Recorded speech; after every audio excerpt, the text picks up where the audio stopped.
Hi guys, welcome back to my YouTube channel Self Tech Learner. In my previous video, we have implemented config server and it was working as expected. However, at the end, I have discussed one problem. That was if a service has a multiple instances, then we need to refresh all instances using actuator/refresh to get the latest updated value of the properties. In this video, we will resolve this issue by using Spring Cloud Bus with Kafka. Prerequisite for this video is you have the basic knowledge of Kafka. So guys, please put in comment section if you want to know about Kafka basics. I will prepare one video for Kafka basics. So let's get started. First I will start the Kafka.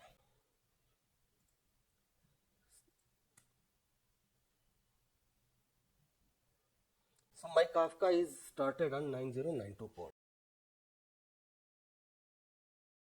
After that, I will open config server and will put couple of dependencies.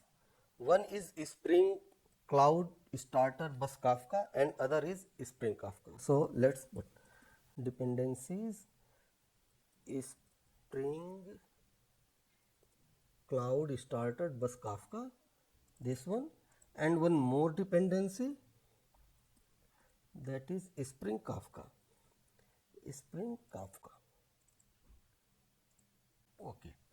After that, I will open application.yml and put some configuration related to bus, Spring Cloud Bus and environment, enable environment to true.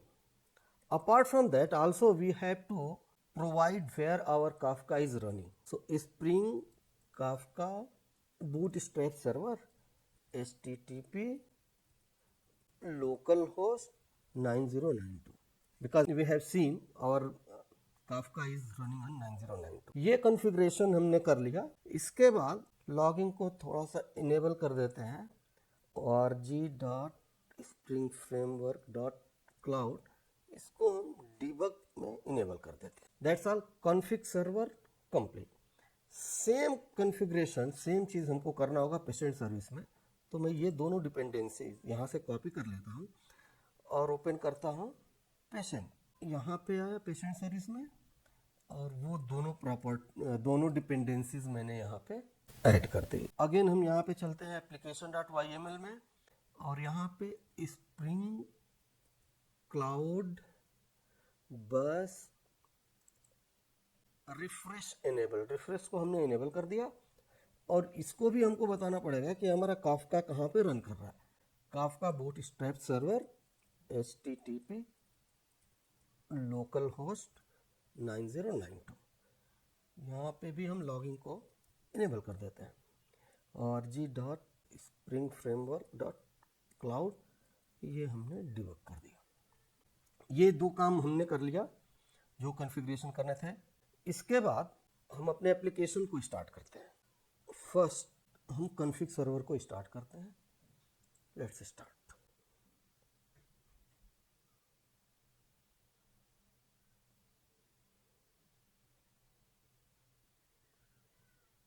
ये जी हमारा config server जो है वो start हो गया. अगर आप देखेंगे यहाँ पे कुछ ये सारी प्रॉपर्टीज़ जो है वो काफका से रिलेटेड प्रॉपर्टीज है. तो जैसे ही हमने ये कॉन्फ़िग सर्वर स्टार्ट करा, तुरंत हमारे पास एक टॉपिक क्रिएट हो गया. वो मैं आपको दिखाता हूँ स्प्रिंग क्लाउड बस के नाम से. ये मैंने ये यहाँ पे मैं आता हूँ, लिस्ट करता हूँ स्प्रिंग क्लाउड बस. ओके. और ये कंज्यूमर हम कनेक्ट करेंगे. अभी देखेंगे कि इस पे क्या होता है. जैसे ही हम रिफ्रेश वाला एंड पॉइंट को हिट करेंगे तो यहाँ पे जो भी मैसेज उस टॉपिक पे, इस टॉपिक पे जो भी मैसेज जाएगा वो यहाँ पे दिखने लगेगा. राइट. तो हमने कॉन्फ़िग सर्वर को स्टार्ट कर लिया. अब हम पेशेंट सर्विस को स्टार्ट करते हैं. हमारे पास पेशेंट सर्विस के मैंने 3 इंस्टेंस बना रखे हैं. तीनों को मैं स्टार्ट कर देता हूँ.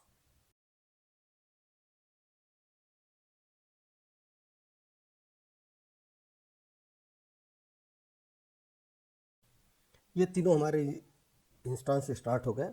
8082, 8182, 8282. इस पे ये हमारे सारे इंस्टेंस स्टार्ट हो गए. परफेक्ट. अब हम सिंपल एक ये हमारा एंड पॉइंट था 8082। मैं इसको हिट करता हूँ, अभी कुछ भी नहीं करा है, कोई चेंजेस कहीं पे भी नहीं करे हैं। हम लोग देख रहे हैं कि क्या एग्जैक्टली ये महफूज फ्रॉम डेफ, सेम प्रॉपर्टीज हर जगह सेम को मिल रही। अब मैं क्या काम करता हूँ, अपने रिपोजिटरी पे जाता हूँ और इसको यहाँ से चेंज कर देता हूँ। महफूज को मैंने महफूज 1 करके ये कमिट चेंजेस कमिट कर दिया, right. Now again hit the same and point,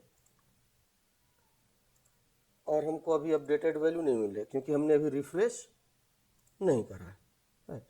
और उसके पहले मैं क्या काम करता हूँ कि सारे कंसोल को क्लियर कर देता हूँ। अगर कुछ ये क्लियर और कॉन्फ़िग सर्वर ये क्लियर, परफेक्ट। अब मैं क्या काम करता हूँ, ये एक्चुएटर बस रिफ्रेश, अगर मैंने डिस्कस करा था कि जब हम इसका यूज़ करेंगे स्प्रिंग बस का, तब हम ये रिफ्रेश की जगह एक्चुएटर बस रिफ्रेश को यूज़ करेंगे। ये मैं चला रहा हूँ इंस्टेंस 8182 पे। जैसे ही मैं इसको हिट करूँगा, सक्सेसफुल हो गया।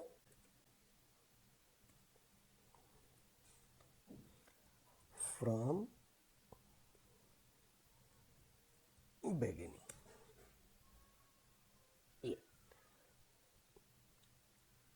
ये आपको ये इवेंट आपको मिला। इसको मैं एक बार कॉपी कर लेता हूँ और इसको डिस्कस करूँगा। अभी इसको फॉर्मेट करने के लिए सही से मैं यहाँ पे कुछ चीज़ें करूँगा ताकि ये मेरा एक जेसन का स्ट्रक्चर, प्रॉपर जेसन का स्ट्रक्चर लेके इसको ये यहाँ से फॉर्मेट में कर देता हूँ। फॉर्मेट जेसन आ गया। अब ये इसको हटा देता हूँ, ये रिक्वायर्ड नहीं था, ये हटा दिया, ये हटा दिया मैंने, ये हटा दिया, ये खत्म, ये करेक्ट। अच्छा, रिफ्रेश हो गया, ये इस टॉपिक पे इवेंट आ गए, ठीक है। अब हम चल के देखते हैं, वेरीफाई करते हैं कि क्या हमारे सारे इंस्टेंस पे हमने हिट किस पे करा है, सिर्फ 8182 पे हिट करा, रिफ्रेश करा है, लेकिन अब ये सारे इंस्टेंस पे इफेक्ट पड़ेगा इसका। देखिए महफूज 1 आ गया 8282 पे, 8182 पे भी महफूज आ गया और 8082 पे भी महफूज 1 आ गया, करेक्ट। तो ये महफूज 1 यहाँ, महफूज 1 यहाँ, महफूज 1 यहाँ। सिर्फ मैंने एक इंस्टेंस को रिफ्रेश करा और बाकी सारे इंस्टेंस जो है ऑटोमेटिकली रिफ्रेश हो गए। ठीक, होता क्या है कि जैसे ही हम ये पोस्ट एपीआई को हिट करते हैं, एक इवेंट हमारा इस टॉपिक पे जाता है। स्प्रिंग क्लाउड बस पे एक इवेंट जो है वो पब्लिश होता है। उस इवेंट का नाम है रिफ्रेश रिमोट एप्लीकेशन इवेंट। क्या नाम है? रिफ्रेश। ये इसको हम लोग कोड बेस में चाहें तो देख सकते हैं। आप कहीं इसको मैं सर्च करता हूँ, ये इवेंट जो है हमारा जाता है, करेक्ट। और ये कहाँ पे है? ये यहाँ। जो एक चीज़ और बताऊँ, ये जो बाय डिफ़ॉल्ट जो टॉपिक का नेम बना है वो यहाँ से बना है। ये बस कांस्टेंट में ये टॉपिक का नाम अगर आप कुछ नहीं देते हैं तो ये इसको ये बना लेता है, परफेक्ट। अब क्या है, मैं इसको डिस्कस करता हूँ आपके सामने। ये पहला जो ऑब्जेक्ट है ना, पहला जो मैसेज है, ये आपका पब्लिश हुआ है, remote refresh remote application event. इसको मैं यहाँ से आपको समझाता हूँ बेहतर तरीके से। When actuator bus refresh triggered on any instance, then below event refresh remote application event sent to Kafka topic Spring Cloud Bus। इसके एट्रीब्यूट है type, time stamp, origin service, destination, ID. इसका पूरा डिटेल मैंने दिया है। ये refresh remote application event ये indicate करता है कि किस टाइप का इवेंट है। सी which typically signifies that a request has been made to refresh or reload the configuration or state of a remote application। ये इवेंट ये बताती है कि जो भी रिमोट पे एप्लीकेशन है ना, उनको रिफ्रेश करना है अपने आप को, ठीक।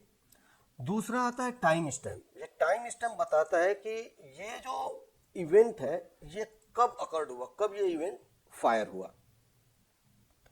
ओरिजिन सर्विस बताती है कि किस सर्विस से ये इवेंट ओरिजिन हुआ। अगर आपको याद हो तो मैंने 8182 पे हिट करा था। यहाँ पे भी आप देखिए ओरिजिनेट सर्विस में 8182 दे रहा है, 8182।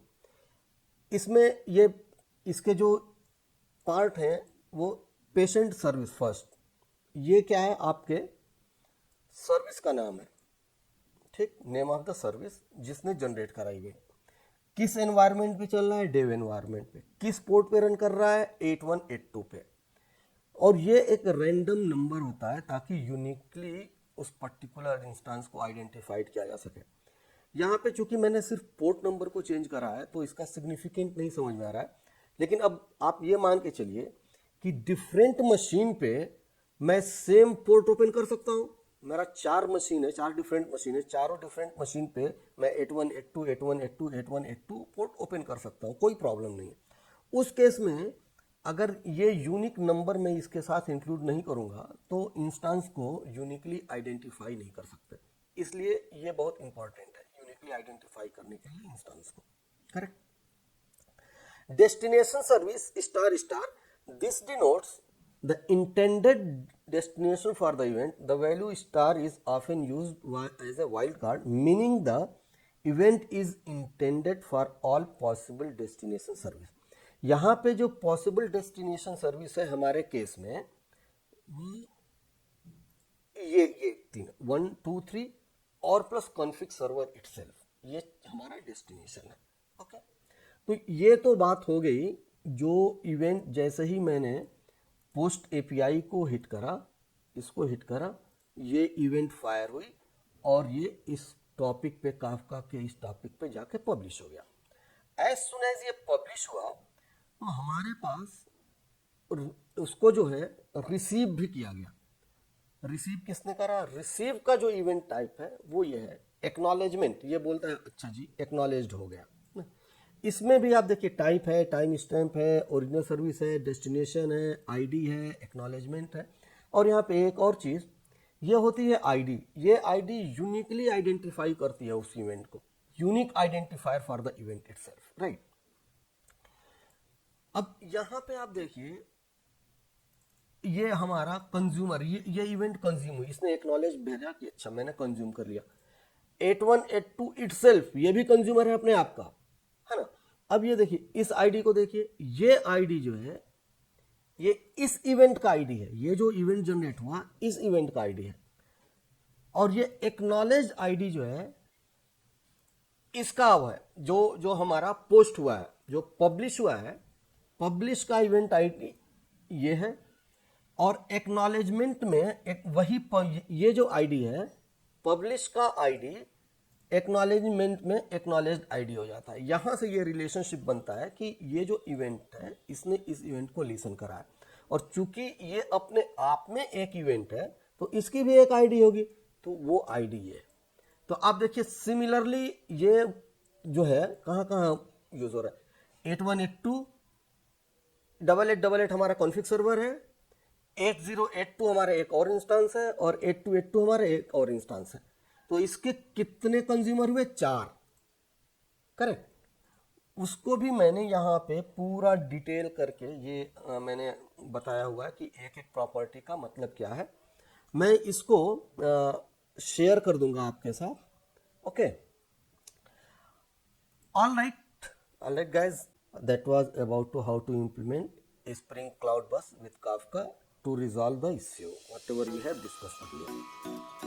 All right, thank you, bye bye.